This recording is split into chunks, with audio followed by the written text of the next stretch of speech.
هیوادارم لایەنە سیاسیەکان بەرژەوەندی تەشی حزبایەتی لە ئێستادا بەگرنگی وەرنەگرن لە بەغدا.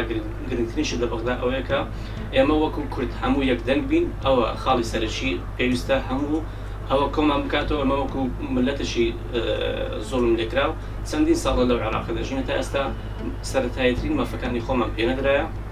ئەوە گرنگترین شتە کە ئێمە ڕەچاوی بکەین.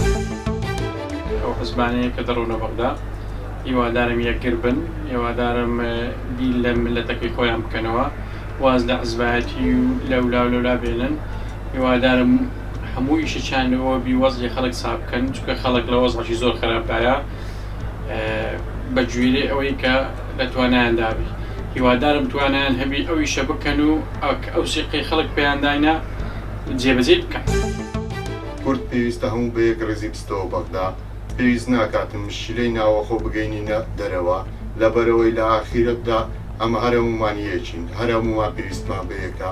وەکو برایەک پێویستە هەموو لایەنە سیاسیەکان دەست لە ناو دەست ئەوەی چوو لە ئێستاوە ئەمە پێویستمان بە یەک ڕێزیە. ئەگە یەک ڕێز نەبین باوەڕکەن لەوەی زۆر خراپترمان بەسەدە. ئینشاءڵڵا هەر هەمومان بە یەک ڕێز دەچینەوە بەغدا بۆ سەرکەوتنی ملەتی کورد.